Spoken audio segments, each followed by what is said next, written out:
حضور نے فرمایا عائشہ فکر نہ کر، میں نے اپنے رب سے دعا مانگ لی ہے کہ یا اللہ اگر میں اپنے امتی کو کبھی ڈانٹ بھی دوں تو اتنا ثواب دینا جتنا تو اسے فرض نماز کا ثواب دیتا ہے۔ تو محبوب پاک صلی اللہ تعالی علیہ وسلم کا جمال اور جمال دونوں امت کے لیے رحمت۔ حضور کا مسکرانا بھی رحمت ہے، اور کبھی آنکھوں سے آنسوؤں کے قطرے نکل جائیں تو وہ بھی رحمت ہی رحمت۔ اس لیے فرمایا میرا یہاں موجود رہنا بھی رحمت ہے تمہارے لیے، اور قبر میں جانا بھی رحمت ہے۔ سراپا رحمت ہے حضور کا وجود۔ نبی کریم صلی اللہ تعالی علیہ وسلم کی رحمت سے ہر خاص و عام کو حصہ ملتا تھا، ہر شخص کا احساس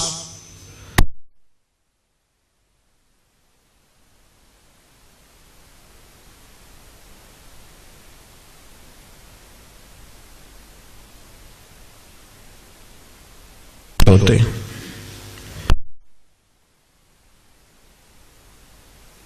ہمارے سامنے آ جائے یا اس کے اندر کوئی کمزوری پائی جائے تو ہم لوگوں کو جھکا کر، ہم انہیں عاجز کر کے، یہاں اپنی باتوں کے زور پر اسے کئی دفعہ کمزور کر کے بڑا راضی ہوتے ہیں۔ میرے محبوب پاک علیہ السلام نے اس طریقے کو پسند نہیں فرمایا۔ ایک جملہ اگر کہوں تو شاید بات سمٹ جائے، حضور نے گردنے جھکانا پسند نہیں کیا، عزتیں دینا پسند فرمایا ہے۔ ہم بڑے راضی ہوتے ہیں، سڑک پہ چلتے چلتے کسی آدمی کی موٹر سائیکل کسی آدمی کی گاڑی کے ساتھ اگر ٹکرا گئی تو اگر تو وہ جھگڑا کرنے لگا تو پھر تو وہ طاقتور ہے، اور اگر اس کی زبان سے یہ نکل گیا نا کہ مجھ سے غلطی ہو گئی تو پھر جو اس شخص کا حال ہوتا ہے وہ دیکھنے والا ہوتا ہے۔ اگر وہ مزاحمت کرتا ہے تو پھر حالت یہ ہے کہ نہیں اس میں بھی کوئی دم خم ہے، اور اگر اس کی زبان سے یہ لفظ نکل گئے کہ یہ مجھ سے غلطی ہو گئی میں بھول گیا تھا، تو کہتا تو سڑک پہ چڑھا کیوں تھا؟ اگر بھولنا تھا تو آیا کیوں تھا؟ پھر تو پہنچا کیوں؟ ہمارے ہاں لوگ گردنیں جھکا کر سامنے والے کو شرمندہ کر کے اس کی کمزوری کو تلاش کر کے خوش ہوتے ہیں۔ جو آدمی کسی کی چار باتیں سن لے تو وہ سنانے والا کہتا ہے دیکھو نا میں نے سنائی ہے نا پھر چار باتیں، اب چپ کر گیا۔ حالانکہ یہ تیری غلط فہمی ہے، سننے والا تو اس سے زیادہ عقل مند ہے، لیکن اس کو اللہ نے جو طبیعت دی ہے اس کی نفاست پسند نہیں کرتی تجھے ترکی بترکی جواب دیا جائے۔ اس کی طبیعت، کچھ لوگ ایسے ہوتے ہیں جن کا مزاج نہیں ہوتا، وہ لوگوں کے نیچے اتر کر بات کرنا نہیں چاہتے، ورنہ اٹ سیٹ تے پکڑا کوار گندل اسی اور بھی بوٹیاں جاننے، حرج نہیں پتہ ہے، لیکن مسئلہ یہ ہوتا ہے کہ اس سطح پہ اترنے کو بعض لوگوں کی طبیعت، ان کا اخلاق، ان کا کردار، ان کی شخصیت اجازت نہیں دیتی۔ میری بات کو سمجھ رہے ہیں آپ حضرات؟ اجازت نہیں دیتی، چونکہ سامنے والا اگر غلط کر رہا ہے تو اس کا مطلب یہ تھوڑی ہے کہ ہم بھی ویسے ہی ہو جائیں گے۔ ہم اپنا معیار نہیں چھوڑ سکتے، ہم جس مقام پہ ہیں ہم اپنا سٹیٹس نہیں چھوڑ سکتے۔ وہ کر رہا ہے تو ٹھیک ہے، اس کی جو حیثیت ہے، جو اس نے ٹھیک سمجھا، جتنی اس بیچارے کی صلاحیت تھی وہ ادھر اتر گیا۔ امام احمد بن حنبل رحمۃ اللہ تعالی علیہ ندی کے کنارے بیٹھ کے وضو کر رہے تھے، ایک بچھو آیا تو ساتھ ساتھ چلنے لگا تو بچھو پانی میں گر گیا۔ امام احمد بن حنبل نے اسے اٹھایا، باہر نکالا، اور جب ہتھیلی پہ رکھا تو اس نے ڈنگ مارا۔ اب وہ بھیگا ہوا تھا، جب اس کو کنارے پہ رکھا وہ تھوڑا سا پھر چلا تو پھر پانی میں گر گیا۔ امام صاحب نے پھر اس کو باہر نکالا تو اس نے پھر ڈنگ مارا، اب بھیگا تھا، پھر چلنے لگا تو پھر گرا، 7 دفعہ وہ گرا، اور 7ویں دفعہ جب امام احمد بن حنبل نے نکالا تو خادم جو ساتھ تھا وہ پریشان ہو گیا، کہنے لگے حضور چھوڑ دیں، آپ نکالتے ہیں وہ ڈنگ مارتا ہے، چھوڑے ڈوبنے دیں۔ تو امام صاحب فرمانے لگے وہ اپنی بری عادت نہیں چھوڑ رہا تو میں اپنی اچھی کیسے چھوڑ دوں؟ وہ بری پہ اڑ گیا ہے، ڈنگ مارنا نہیں چھوڑ رہا تو میری تو اچھی ہے بچانے والی، وہ بری پہ اڑ گیا تو میں اچھی پہ نہ اڑوں، مارنے دو کتنے مارتا ہے، میں اپنی اچھی عادت چھوڑ سکتا؟ ٹھیک ہے، اس کا اپنا معیار ہے، ہمارا اپنا معیار ہے، اس کا اپنا طرز زندگی ہے، ہمارا اپنا ہے، وہ اپنی شوخیوں میں راضی ہے تو راضی رہے، ہم اپنی نفاست کو چھوڑ سکتے؟ ہم اپنے اندر تبدیلی پیدا کر لیں، اس کے لیول پہ اتر آئے، یہ کیسی عجیب بات۔ تو بھائی میرے محبوب کریم صلی اللہ علیہ وسلم کی زندگی میں نفاست ہے. حضور نے لوگوں کو شرمندہ کرنا پسند نہیں کیا. ایک شخص حضور کے گھر میں مہمان آیا رات کے وقت میں. اس نے کہا میں نبی پاک صلی اللہ علیہ وسلم کے آپ نے سنا ہوا ہے کہ اتنا زیادہ گھر کے اندر گنجائش نہیں تھی رہنے کی. حضور کئی دفعہ مسجد میں ٹھہراتے تھے یا مہمانوں کو صحابہ میں بانٹ دیتے تھے. وہ کہنے لگا میں نے آپ کے گھر میں ہی قیام کرنا ہے. فرمایا ٹھیک ہے آ جاؤ. صحابہ کہتے ہیں جتنا بھی 4-5 بکریوں کا دودھ سارے اہل خانہ استعمال کرتے تھے محبوب کا سارا گھرانہ وہ سارا کٹھا ہی اکیلا ہی دودھ پی گیا. سارا جتنا کھانا تھا اکیلا ہی کھا گیا. رات کو اسے چارپائی پہ سلایا گیا تو کھا اتنا چکا تھا کہ اس کا پیشاب حضور کے بستر پر ہی نکل گیا. وہ جب آلودہ ہوا تو شرمندہ ہوا, اٹھ کے بھاگ گیا. کسی نے دیکھ لیا تو کیا بنے گا. کہتا ہے میں جب کنویں پہ گیا جا کے میں نے غسل کیا کپڑے دھوئے تو خیال آیا میری تو سونے کی انگوٹھی رہ گئی ہے وہاں. اب طبیعت اجازت نہیں دیتی تھی کہ وہاں لوگ کٹھے ہو گئے ہوں گے. یہاں نماز کے دوران اگر کسی کا موبائل بج جائے نا تو پکے نمازی ناراض تو نہیں ہو جائیں گے آپ لوگ. جو زیادہ پکے نمازی پکے ان سے نہیں معافی ملتی. وہ جو کچا پکا ہے بیچارہ وہ شاید کسی وقت معافی دے دے. پکے نمازی نہیں معافی دیتے. کہتے تیرا بج کیسے گیا تو نے سمجھا ہی نہیں. مجھے ایک شخص نے نا ویڈیو دکھائی. کہنے لگا جی تسی بڑی وکالت کر دیا مولویاں دا حال ویکھو.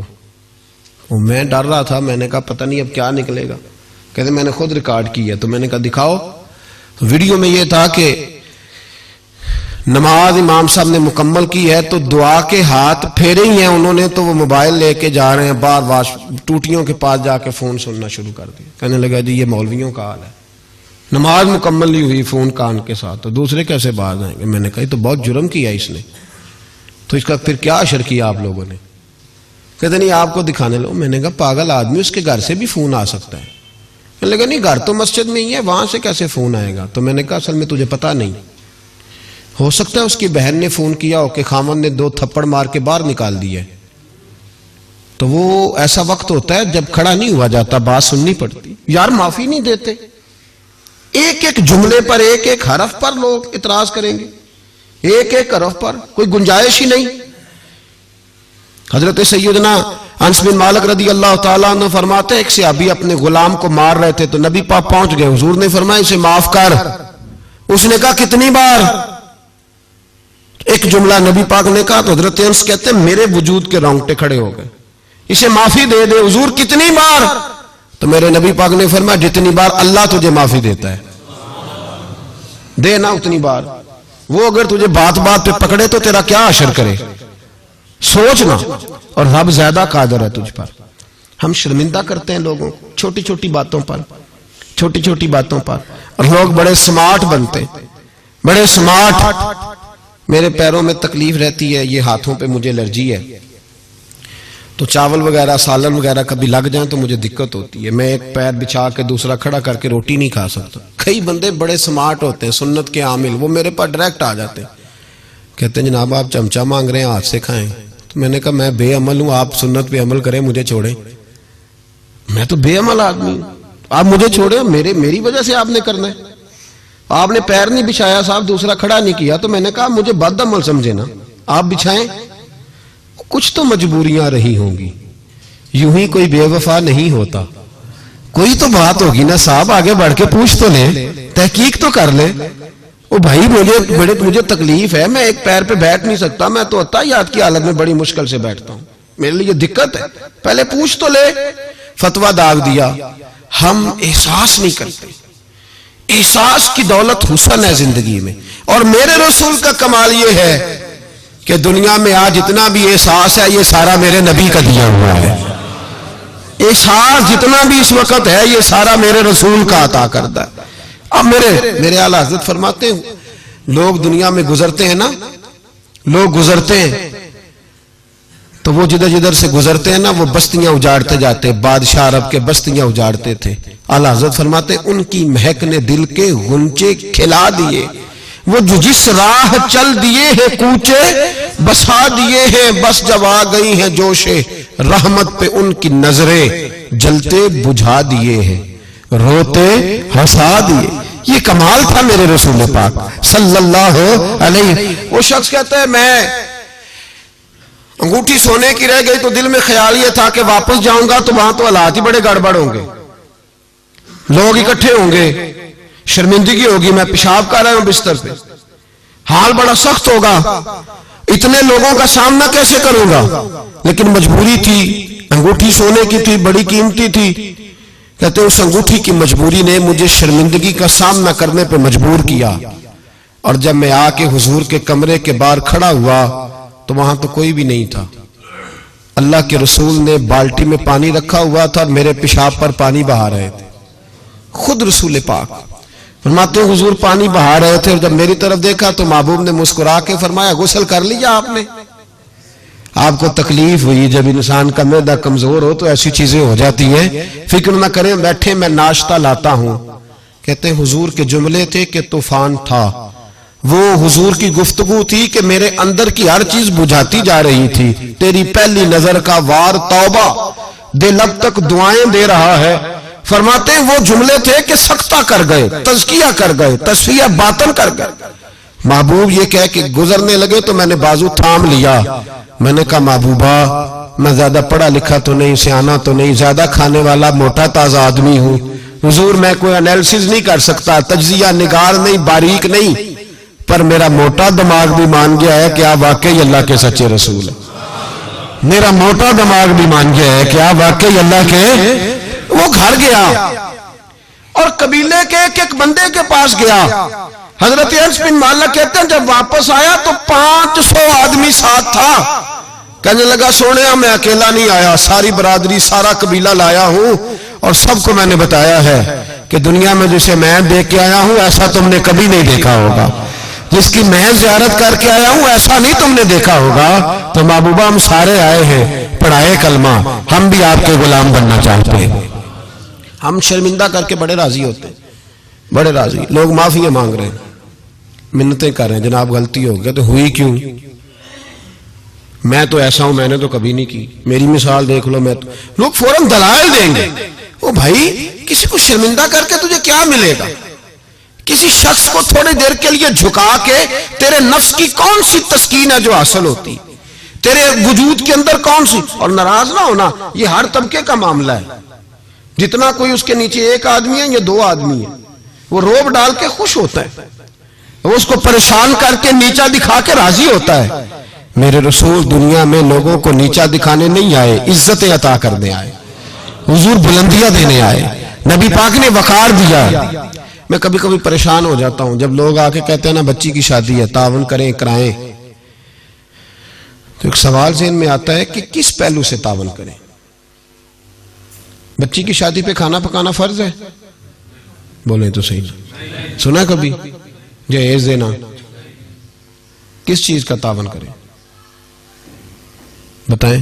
کرنا چاہیے۔ میں اپنی بساط بھر دوستوں کی توجہ دلاتا ہوں کہ یار یہ ضروری ہے، اس کے ساتھ تعاون کریں، لیکن سوال میرا یہ ہے کہ اس میں فرض کون سی شے ہے؟ وری دینا فرض ہے، زیور ڈالنا کس بات کی؟ تعاون کس بات کا کرائیں؟ اگر کوئی ہم سے اس کا شرعی تقاضا پوچھے تو کیا جواب دیں اس کو؟ میرے پاس کوئی استفتاء لے کے آتا ہے تو میں کیا جواب دوں گا؟ اس میں کون سی شے ضروری ہے؟ پھر اگر آپ ناراض نہ ہو تو فکرہ کہہ جاؤں، دل کرتا ہے بچی والوں سے تعاون نہ کرے، بیٹے والے جو غریب مسکین جہیز کے پیچھے بھاگ رہے ہیں ان سے ہی تعاون کیا جائے، اعلان کیا جائے جس جس کے بیٹے ہیں سارے آؤ ان سے تعاون کریں تاکہ وہ بیٹی والوں کو تنگ نہ کریں۔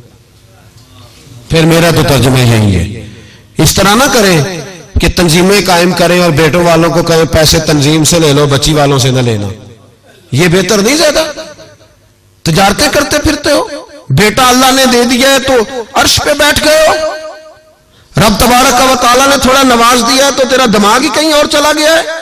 اس کا باپ بیٹی کا وہ منتیں کرتا پھرتا ہے 2000 4000 5000 10000، اور میں اکثر کہتا ہوں شادی والے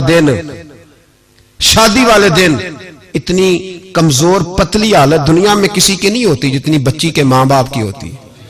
کہتے ایک پلیٹ کھانا کم پڑ گیا تو تباہی آ جائے. تو ان غریبوں سے پہلے تعاون نہ کریں جن کے بیٹے ہیں, ان مسکینوں کو نہ دیں, ان کے لیے زکوٰۃ کے حکم کا فتویٰ نہ دے دیں کہ ان کو لگتی ہے.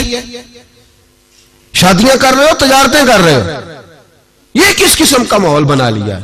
میرے رسول کریم صلی اللہ تعالی علیہ وسلم نے تو فرمایا بیٹیاں بخشش کا ذریعہ ہوتی ہیں, بیٹیاں رحمت کا سبب ہوتی ہیں, اور تم نے بیٹیوں والوں کے لیے بیٹی کو عذاب بنا دیا ہے معاذ اللہ. کس چیز کا تعاون؟ ہم شرمندہ کرتے, شرمندہ. آج بھی داماد بڑی تکلیف پہنچاتا ہے, آج بھی ڈرتے ہیں اس کے گھر والے کہیں کوئی ایسی بات نہ ہو جائے. ہم لوگوں کو شرمندہ کر کے نیچا دکھا کے مجھ سے پوچھا نہیں, تو نہیں پوچھا, انہوں نے ان کی مرضی تھی, مجھ سے پوچھا نہیں, لہذا اب یہ شادی نہیں ہو سکتی, میں نہیں آؤں گا تو منگنی نہیں ہو سکتی. صرف یہ کہ تو منوانا چاہتا ہے. ہمارے شادیوں کے موقع پہ لوگ پیچھے پیچھے بھاگتے ہیں, پھپھی ناراض ہو گئی, ماموں ناراض ہو, صرف لوگوں کو شرمندہ کر کے پیچھے بھگا کے نفس کی تسکین ہوتی ہے. یہ تیرا میرا طریقہ ہے, پر یہ میرے رسول کا طریقہ نہیں, یہ میرے نبی پاک کا طریقہ, یہ سید عالم کا طریقہ. سنو, حضرت جابر بن عبداللہ رضی اللہ تعالیٰ عنہ فرماتے ہیں میری بہنیں تھیں, میرے ابا جی انتقال کر گئے تھے احد کی جنگ میں. فرماتے میں غریب تھا, میرے رسول پاک اس طرح بہانوں سے میری مدد کرتے تھے کہ مدد بھی ہو جاتی تھی اور مجھے عزت بھی مل جاتی تھی. بہانوں سے سٹائل اس طرح کا تھا. تیری صورت تیری سیرت زمانے سے نرالی ہے, تیری ہر ایک ادا پیارے ادائے بے مثالی ہے. فرماتے جنگ کا موقع تھا, میں حضور کے ساتھ چل رہا تھا, میرا اونٹ کمزور تھا, ضعیف تھا, لاغر تھا, سواری کمزور تھی, میں پیچھے رہ گیا. ہزاروں لوگ جہاد سے واپس آ رہے تھے, نبی پاک صلی اللہ علیہ وسلم سب سے آگے قیادت کر رہے تھے. فرماتے حضور نے 2-3 دفعہ پلٹ کے پیچھے دیکھا, جب میں نظر نہ آیا. اور بھائی پیچھے رہنے والوں کو کون دیکھتا ہے؟ پیچھے رہنے والوں کو بھی کبھی کسی نے دیکھا ہے؟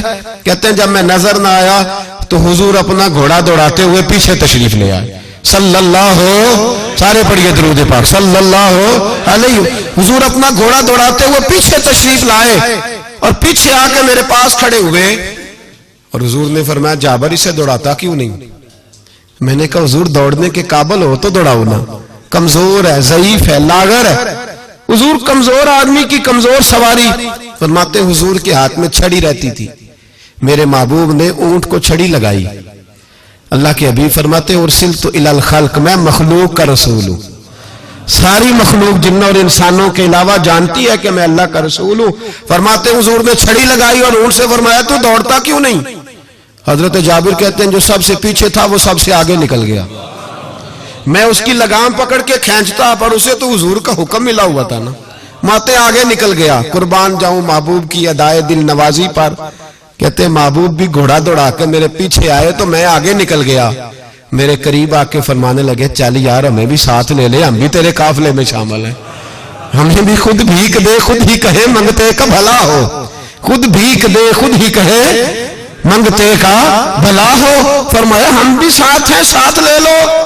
کہتے میں حضور کا چہرہ دیکھنے لگا. ایک جگہ پڑاؤ کیا تو فرمایا تیرا اونٹ پسند آ گیا یار, بوڑھا ہے پر آج بھی سب سے آگے نکل جاتا ہے, کمزور ہے پر آج بھی اس کی رفتار دوسروں سے زیادہ ہے, پسند آ گیا, بیچ نہیں دیتے.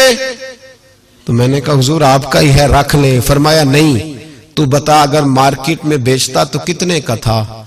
کہتے میری جھکی جھکی نظریں, اور مجھے اونٹ کی بڑی ضرورت تھی, ایک کی تو میرے پاس جانور تھا. حضور نے کہا بیچ دو, تو ضرورت بڑی تھی. محبوب نے فرمایا بیچ دو, اب پیسوں کی بھی ضرورت تھی, اونٹ کی بھی ضرورت تھی. تو میں نے کہا حضور ٹھیک ہے. فرمایا مارکیٹ میں بیچو تو کتنے کا؟ حضور 6 دینار کا. تو میرے قریب نے فرمایا نہیں میں تو پورے 10 دوں گا, اور کہا بلال پیسے دے دو, مال مدینے جا کے لے لیں گے. حضرت بلال حبشی رضی اللہ تعالیٰ عنہ فرماتے میں نے پیسے دیے. جناب جابر کہتے ہیں میں مدینے پہنچا, میں نے اونٹ کو نہلایا دھلایا, پیارا سا کجاوا ڈالا, نئی رسی خرید کر میں نے لگام ڈالی, سجا سوار کے در رسول پہ لے گیا. محبوب پاک علیہ الصلوۃ والسلام مسجد سے باہر تشریف لا رہے تھے تو میں نے کہا حضور یہ آپ کا مال ہے, پیسے میں نے لے لیے تھے. کہتے حضور نے تھامی لگام اونٹ کی, اور میں جب اگلی گلی کے کونے سے پلٹنے لگا تو حضور کی آواز آئی, جابر ذرا واپس تو آؤ. کہتے میں واپس آیا تو محبوب نے میری طرف دیکھا اور دیکھ کے فرمایا جابر یہ میرا اونٹ ہے. بڑھاپے میں بھی جب سواریوں میں چلے تو سب سے آگے نکل جاتا ہے, یہ جب چلتا ہے تو سب سے آگے ہوتا ہے. اور فرمایا اسے کمزور نہ سمجھنا, اس کی سواری بڑی شاہانہ, بڑی پیاری, بڑی عظیم ہے, بڑا خوبصورت ہے. اور حضور نے فرمایا یہ نہ سمجھنا 6 دینار کا ہے, میں نے 10 کا خریدا ہے. اور پھر مسکرا کے فرمایا تمہیں پتا ہے نا تحفہ لینے دینے سے محبت بڑھتی ہے, میرا دل کرتا ہے اونٹ تمہیں تحفے میں دے دوں. حضرت جابر بن عبداللہ رضی اللہ تعالیٰ عنہ فرماتے میں ہکا بکا رہ گیا, یہ نظام کیسا ہے؟ مجھے پیسوں کی ضرورت تھی تو میرا وہ مسئلہ بھی حل ہو گیا, اونٹ کی ضرورت تھی تو وہ میرا مسئلہ بھی حل ہو گیا. کہتے اونٹ کی لگام گردن پہ ڈالی اور میں چل رہا تھا اور سارے راستے کہہ رہا تھا اللہ نے جیسا رسول ہمیں دیا ہے, اللہ نے جیسا حبیب. وہ بول پڑے بریلی کے امام اور کہنے لگے سب سے اولا ہو آلہ ہمارا نبی, سب سے بالا ہو آلہ اپنے مولا کا پیارا ہمارا نبی, دونوں عالم کا دھولا ہمارا نبی, جس کی 2 بوند ہیں کوثر و سلسبیل, ہے وہ رحمت کا دریا ہمارا نبی. اور کیا خوبصورت فکرہ ہے, کہنے لگے غمزدوں کو رضا مجدہ دیجئے کہ ہے, جاؤ جا کے اعلان کر دو, خوشخبریاں سنا دو, غمزدوں کو رضا مجدہ دیجئے کہ ہے, بے کسوں کا سہارا ہمارا. تو رسول پاک علیہ السلام نے تعاون بھی فرمایا لیکن عزت کا خیال بھی فرمایا. نبی پاک نے نواز بھی دیا لیکن لائن میں لگا کر رسوائی نہیں کی. حضور کسی کو شرمندہ نہیں کرتے. نبی پاک کا طرز کلام, طرز گفتگو, طرز رہن سہن یہ کسی شخص کی گردنیں جھکاتا نہیں تھا بلکہ یہ گردنیں اٹھاتا تھا, یہ لوگوں کو وقار دیتا تھا. حضور نے لوگوں کو عزتیں دی, نوازا ہر آدمی. ہمارا یہ عقیدہ تو نہیں نا کہ صحابہ معصوم ہیں یا اہل بیت معصوم ہیں, ہمارا عقیدہ یا فرشتے معصوم ہیں یا نبی. باقی ہر شخص میں غلطی کی گنجائش ہے اور لوگ غلطیاں کرتے بھی تھے. آپ تاریخ کی کتابیں کھول کے دیکھیں ساری. حضور نے فرمایا یہ جو زبیر بن عوام ہے نا میرا صحابی, یہ میرا تنہائی کا دوست ہے. فرمایا یہ جو میرا سلمان فارسی ہے نا جنت اس کا انتظار کر رہی ہے. فرمایا یہ جو میرا مقداد ہے نا اللہ کے فرشتے اس پر فخر فرماتے ہیں. فرمایا یہ جو میرا عثمان غنی ہے فرشتے اس سے حیا کرتے ہیں. فرمایا یہ جو میرا مولا علی ہے نا فرشتوں میں اس کی بڑی دھوم مچی ہوئی ہے. یہ جو عمر ہے شیطان اس سے ڈرتا ہے, اور یہ جو ابو بکر صدیق ہے یہ میری ساری امت کا امام ہے. انسانوں میں کمیاں بھی تو ہوتی ہیں نا, لیکن حضور آپ کو جب بھی نظر آئیں گے خوبیاں بیان کرتے نظر آئیں گے.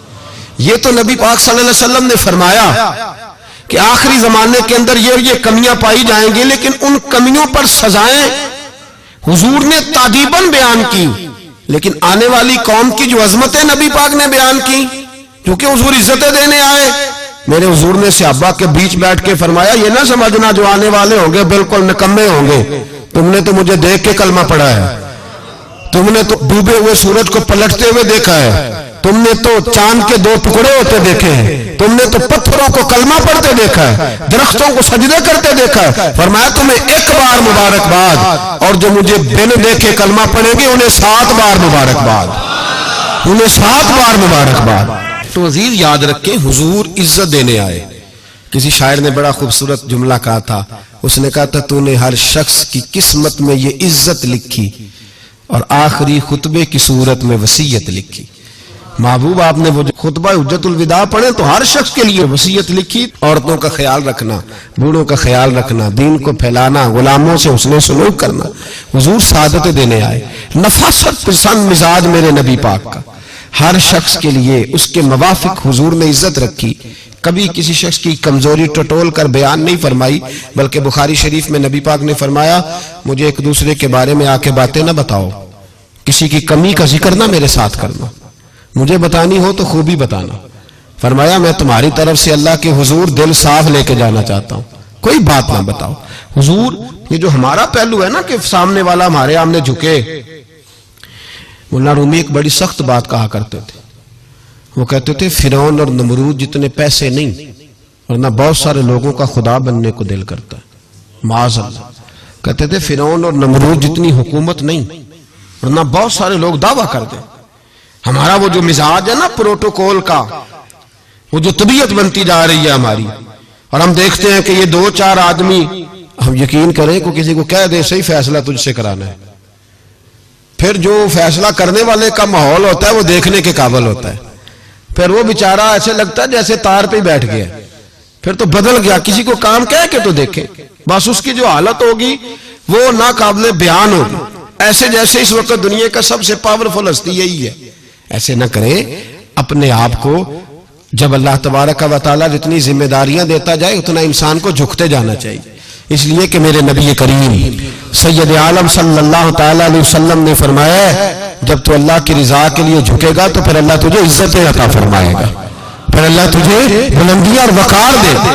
تو نبی کریم صلی اللہ علیہ وسلم نے شرمندگی نہیں کسی شخص کی، بلکہ حضور نے پیار کیا، وارفتگی عطا فرمائی، لوگوں کا خیال رکھا، ان کی جہاں جہاں کمزوریاں تھیں ان کمزوریوں کے باوجود خیال رکھا. آج لوگ تانا دیتے ہیں اسلام کی سزائیں معاذ اللہ بڑی سخت ہیں، ہاتھ کاٹ دو چور کے، گردن کاٹ دو قاتل کی، سخت سزائیں. ہم کہتے ہیں اسلام کی اگر سزا سخت ہے تو اسلام جو تفتیش کرتا ہے وہ بھی بڑی سخت ہے. اسلام جتنا پس منظر کو دیکھتا ہے اتنا بھی کوئی قانون نہیں دیکھتا. اسلام جتنا بات کی گہرائی میں اترتا ہے اتنا بھی دوسرا کوئی اتر سکتا نہیں. اسلام کی سزائیں سخت ہیں، پر وہ سزائیں جب نافذ ہوتی ہے تو معاشرے میں امن بھی قائم ہوتا ہے، لیکن اس کے جو پس منظر ہے وہ بڑا انوکھا ہے. ایک صحابی حضرت عباد بن شرجیل رضی اللہ تعالی عنہ، وہ کہتے ہیں قحط کا دور تھا مدینے میں، حالات بڑے خراب تھے، تو میں نے اپنے پڑوسی کے باغ میں چوری کر لی. کچھ کھجورے اور انگور میں نے کھا لیے، کچھ میں نے اپنی چادر میں چھپا لیے. جب باہر نکل رہا تھا تو باغ کا مالک آ گیا، اس نے مجھے پکڑ کے گھسیٹا بھی، میرا کپڑا بھی چھینا، سخت سست بھی کہا. فرماتے میں عزت دار آدمی تھا، جب یہ میری غلطی ثابت ہوئی تو بس میں مر گیا. میں اس طرح لگے کہ جیسے آج زندگی نہ بھی ہوتی تو ٹھیک تھا. کہتے ہیں میں شدید کرب، آزمائش اور تکلیف کے عالم میں وہ مجھے پکڑ کے رسول اللہ کے دروازے پہ لے گئے. کہتے ہیں نبی پاک کے سامنے جا کے کہا حضور اس نے چوری کی ہے. کہتے ہیں میں نے محبوب کا چہرہ دیکھا، حضور نے میرا بازو تھاما اور میری گردن پہ تھپکی دے کے فرمایا تو چور تو نہیں.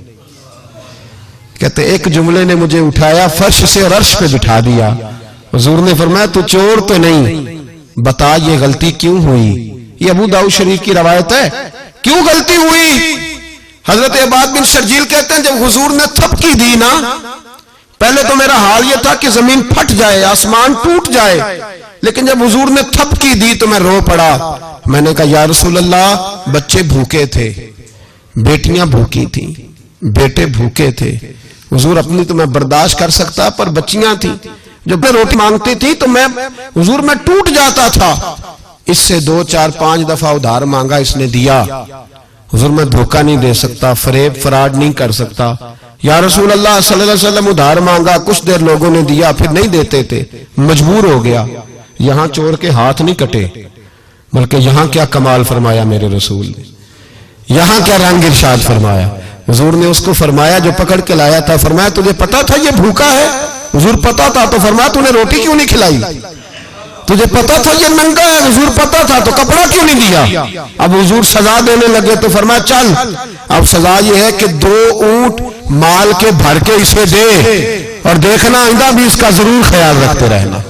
جہاں مجرم کو ملتی ہیں جزائیں بھی عطائیں بھی، مدینے میں جو لگتی ہے عدالت ہو تو ایسی ہو، مدینے میں جو لگتی ہے عدالت ہو تو ایسی. اور اعلیٰ حضرت فرماتے چور حاکم سے چھپا کرتے ہیں یا اس کے سوا تیرے دامن میں چھپے چور انوکھا تیرا. میرے رسول پاک علیہ الصلوۃ والسلام نے لوگوں کو شرمندہ نہیں کیا، بلکہ نبی پاک صلی اللہ علیہ وسلم آگے بڑھا کر تعاون فرماتے، دیکھتے تھے کہاں میری کس کو ضرورت ہے. اور حضور سید عالم صلی اللہ علیہ وسلم کے پاس جا کے کوئی شخص یہ نہیں محسوس کرتا تھا کہ پتہ نہیں یہ کیا کریں گے، پتہ نہیں ان کا لب و لہجہ کیا ہوگا، یہ کس طرح سے بات کریں گے، کیسے چیز آگے بڑھے گی. بھائیو اپنے کردار میں وہ رانائی پیدا کریں، وہ خوشبو پیدا کریں، وہ مٹھاس پیدا کریں کہ لوگ آپ کے قریب آنا پسند کریں، لوگ آپ کو اپنی بات سنانا پسند کریں.